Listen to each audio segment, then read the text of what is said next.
tal, que no es la estadística mayor, pero existe. Estoy con Alejandra Belisario, psicóloga especialista en terapia familiar. Su cuenta, Psico Belisario.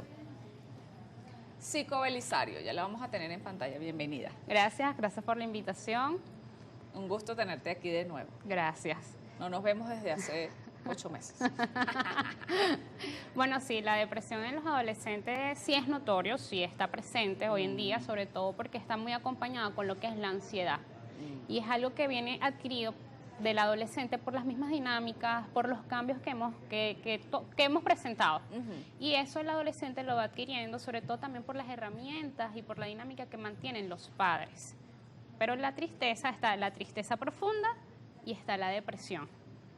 Son dos cosas diferentes. En una yo puedo salir adelante, voy a tener mis picos, y en la depresión mi actividad se ve afectada. Ya la parte escolar, ya quiero faltar al colegio, no tengo interés en nada, no quiero ir a mi deporte. Muchos de mis niños que me hablan y me dicen, ya ni siquiera quiero bajar a jugar, a hacer ejercicio con mis amigos. Ahí es donde estamos viendo que sí hay una depresión y que sí le está afectando ya al punto de interferir en cada una de sus áreas. Bien, ¿y qué pueden hacer los padres, los abuelos? Porque esto viene desde que el adolescente, desde que inicia, desde la niñez, desde que nace. ¿Qué debería hacerlo? Porque, bueno, yo tengo el adolescente en casa, pero el que no tiene el adolescente en casa, el que tiene el niño de 1 año. Desde pequeño empiezan a dar indicios de algo, sea una conducta hiperactiva, sea una conducta de ansiedad, o incluso podemos hablar de lo que son las tristezas, que puedo ser muy emocional. Me botaron el cuaderno y el niño puede ser muy sentimental, un llanto, puedo pasar días muy triste, muy brava, y ahí estamos dando de que esas emociones pueden ser muy extremistas y que tenemos que abordarlos desde pequeño para evitar ciertos problemas en la adolescencia. Lo que a veces vemos como algo que linda, que sentimental, mira cómo se pone porque murió el perrito, hay que ver si realmente, por ejemplo, la muerte del perrito amerita todo esto o se lo toma muy personal, lo que son las bromas en el colegio, los chistes, que suelen tomárselo tan personal que les afecta. Entonces ya estamos viendo ahí un indicio a nivel característica de la conducta del niño que tenemos que trabajar, tomarlo en serio, lo vamos a observar, y si estas conductas persisten,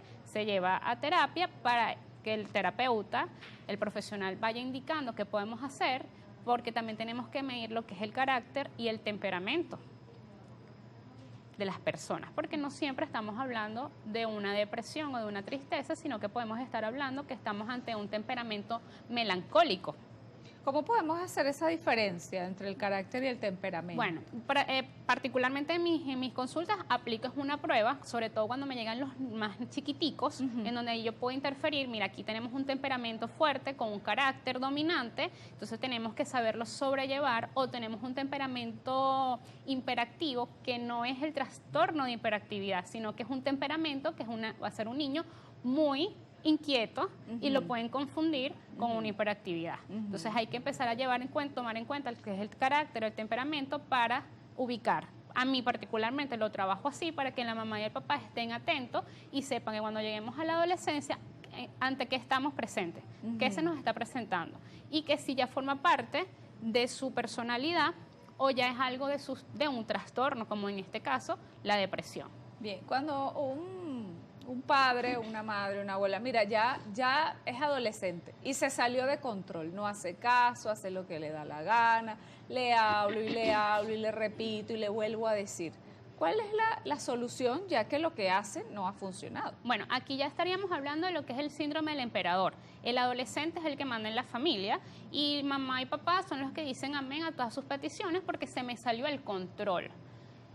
Aquí hubo muchas características en la infancia donde no quisieron tomar en cuenta, donde yo quise consentir, donde quise normalizar, en donde me reía de todas estas respuestas de mi hijo, y llega la adolescencia, se me salió de las manos, me grita, me reta, me dice grosería, hasta me puede pegar. ¿Qué hago yo ante esta situación?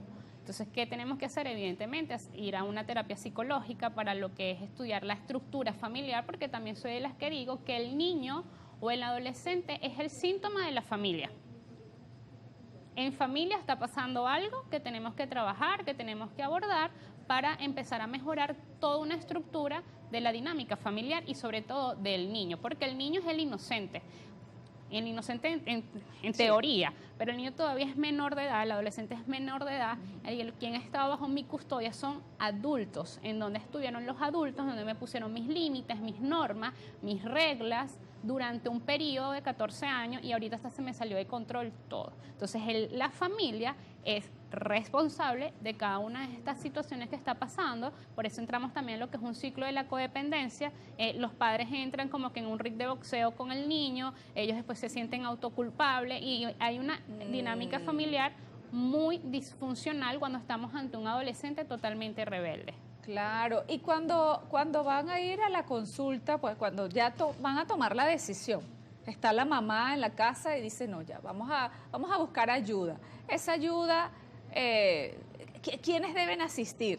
Bueno, vamos tú que eres el papá y vamos todos, o primero voy yo como mamá. Bueno, cada terapeuta tiene su protocolo. Personalmente yo abordo primero con el padre para yo estudiar muy bien la dinámica familiar, porque cuando hablamos de depresión, probablemente, no en todos los casos, pueden haber indicios de suicidios, pensamientos suicidas, conductas autolesivas, pueden haber problemas de anorexia. Entonces, cuando hablamos de ese tema y el adolescente escucha, seguimos autoalimentando y ese inconsciente se sigue reprogramando. Entonces abordo primero la dinámica familiar entre adultos, después se entrevista al niño y después los vamos a ir integrando poco a poco para hacer el plan terapéutico para la familia. Bien, aquí tienes una pregunta, dice, ¿cómo se puede orientar a un niño de 13 años, el cual su padre lo abandona 2 veces a los 5 años y ahora a los 12 años? Saludos y bendiciones. Bueno, ya este niño evidentemente tiene la herida de abandono, es una herida que todo adulto, todas personas tenemos esta herida,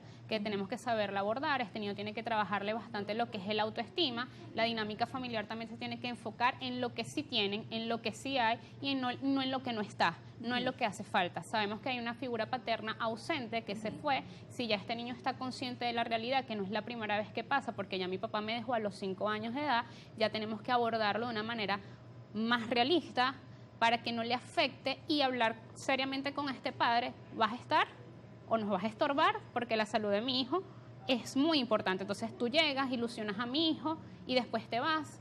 O sea, ese oleaje afecta al niño. Entonces con el niño hay que trabajarle lo que es el autoestima, habilidades sociales, llevar a los padres, a la mamá, llenarlas de herramientas, porque el niño siempre va a tener esta herida, siempre va a llevar la herida de abandono, siempre va a tener miedo que alguien lo abandone. ¿Por qué? Porque ya tengo que mi papá me abandonó. Entonces no todos los adultos, todos los que estamos presentes mantenemos las 5 heridas emocionales infantiles. En este niño está la de abandono. Es algo que se trabaja, es algo que se tiene bastante solución, pero la clave es trabajar el autoestima en el adolescente. Bien. Por favor, ¿le puedes preguntar qué hacer con un adolescente cuando te enteras que está consumiendo alguna sustancia que no se debe? ¿Cómo afrontar los padres este problema? El chico tiene 14 años. Ok, aquí ya esta es una rebeldía. Ya estos indicios, los que veníamos hablando, ya este chico de 14 años tuvo que haber presentado problemas o antecedentes durante la etapa infantil y bueno, ya ahorita llegué a esto. Aquí hay una ausencia. Quizás sí estuvo mamá y papá presente, pero a nivel emocional estuvieron ausentes, que esto me llevó a mí a lo que es el consumo, lo que son las adicciones. Aquí tenemos que atacarlo a tiempo, es necesario que vayan a terapeutas, especialistas también lo que es la parte de la drogodependencia. A este niño también hay que trabajarle mucho lo que es el autoestima, trabajar lo que son las amistades, porque probablemente tiene amistades que lo llevaron a esto o que le proporcionan la sustancia. Entonces hay que hacer unas estructuras familiares bastante autónomas y muy directas para empezar a evitar lo que es el consumo. Bien, vamos a ir al corte rápidamente. Estoy conversando con Alejandra Belisario, ella es psicóloga especialista en terapia familiar, @psicobelisario. Vamos al corte y en breve continuamos.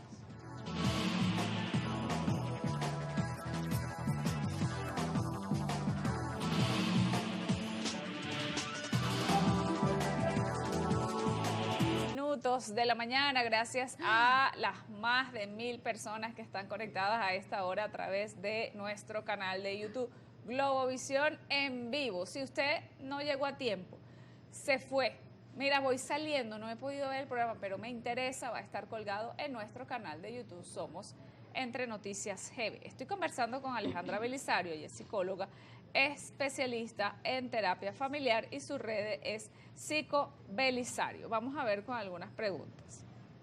Ya va, que tenía aquí una, se me perdió. ¿Cómo se puede orientar a un niño? No, esta no. Hay otra, esta se me perdió. Por favor, yo me enteré que mis hijos sufrían bullying cuando estaban en el colegio. Ya hoy son grandes y eso me duele. Por favor, que diga cómo identificarlo, pero cuando están adolescentes.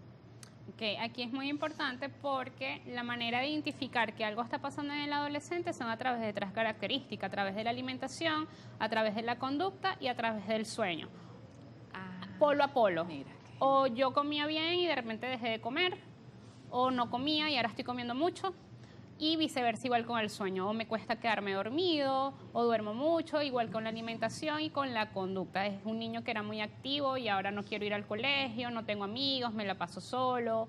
O también soy el que he hecho broma en el salón, porque no solamente es la víctima, sino que también busco una armadura. Necesito hacerme fuerte para que no se metan más conmigo y busco un mecanismo de empezar a meter con otras personas, con otros compañeros, como para quererme defender, un mecanismo de defensa.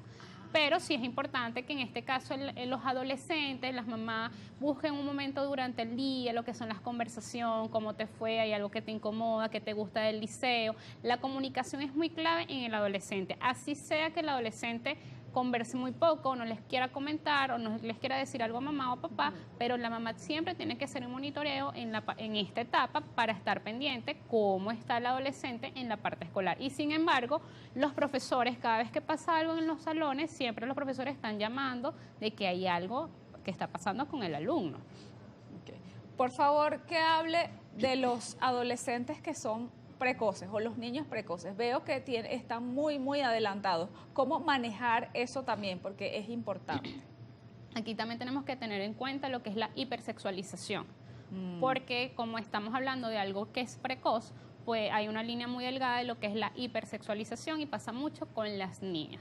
Lo que pasa es que, bueno, las redes sociales se han adueñado de todos nosotros, todos lo hacemos por redes sociales y prácticamente también ese es el ejemplo que se le están dando a los niños.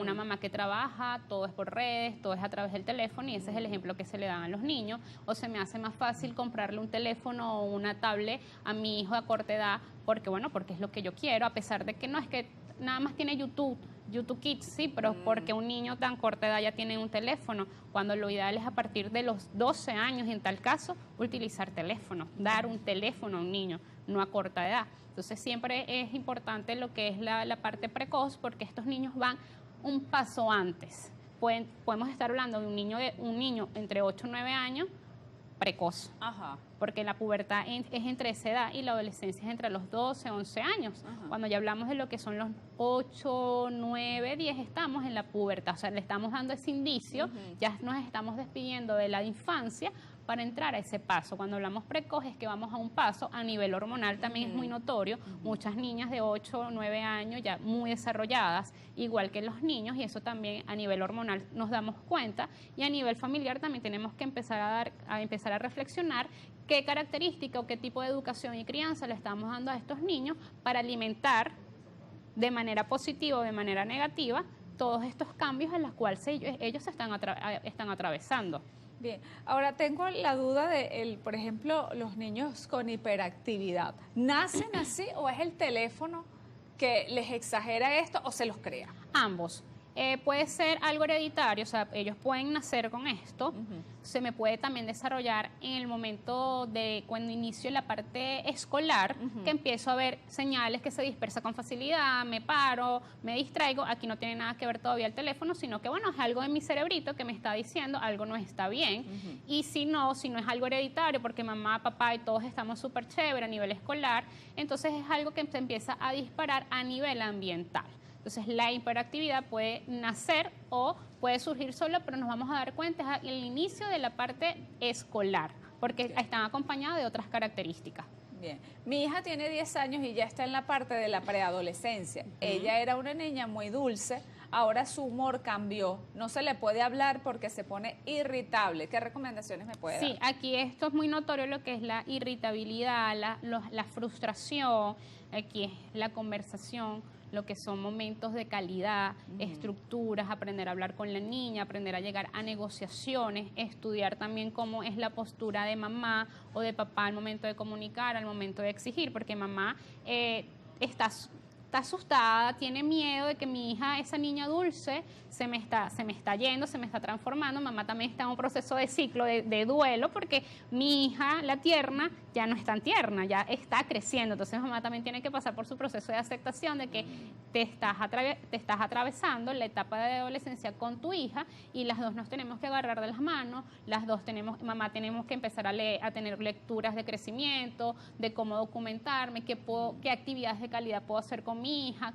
cómo me autocontrolo yo cuando mi hija sin querer me sale con una mala respuesta, cuando estoy acostumbrada a que mi hija era dulce, era tranquila y me respondía siempre bien y ahora me responde mal. Entonces mamá también tiene que hacer un trabajo de autocontrol porque ella tiene que entender que todo esto es algo hormonal. A lo mejor no es la niña, a lo mejor venimos de una buena familia, una buena crianza, pero es algo hormonal de la niña que no sabe cómo reaccionar y tenemos que tenerle paciencia, pero también ayudarle. O sea, no es tenerle paciencia y quedarme con los brazos cruzados, es tenerle paciencia, pero buscar las herramientas de que la niña tenga un abanico de herramientas del autocontrol de la ira. Bueno, tengo un caso cercano. La niña, 16 años, se pintó el cabello. Y la mamá quedó sorprendida. ¿Por qué te pintaste el cabello? Bueno, tú también, yo no te dije nada. Y yo, ay, señor. Pasa. Esas respuestas pasan bastante y entonces entra la autoridad, porque es que yo soy tu mamá, yo sí tengo derecho. Entonces aquí en la parte de la crianza, los padres tienen que llenarse de paciencia, pero de paciencia con un abanico de muchas herramientas, de muchos libros, de documentarse bastante de cómo yo puedo hacer ante estos tipos de respuestas, porque está la autoridad de cómo voy a permitir que mi hijo me responda. Y también pasa mucho de las preguntas que me hacen: Alejandra, si me responden, ¿qué hago? Hablo bonito, hablo tierno, hablo fuerte o hablo con autoridad. ¿Qué hago? Y es verdad, o sea, ¿qué hacen ante ese caso? Porque si ponemos autoridad, lo ponemos más rebelde. Si hablo más bonito, soy más permisiva. Ante estas situaciones, ¿cuál es el método de comunicación con este adolescente? Y aquí es muy importante también que la mamá aprenda a escuchar su instinto maternal y que también sea muy consciente de cómo es la estructura, porque mi instinto maternal me puede decir, háblale bonito, porque es mi único hijo, es el consentido, pero tengo una dinámica estructural fatal. Entonces no le puedo hablar tan bonito porque mi estructura está muy desbordada. Entonces tengo que aprender a poner límite, es esta norma, es esta regla y aquí, a lo conductual. Es como entre la conciencia, el instinto. Ay, no. Buenos días. ¿A los 9 años se le puede hablar sobre sexualidad o es muy pronto? ¿Cómo abordar este tema? La sexualidad se habla desde la infancia.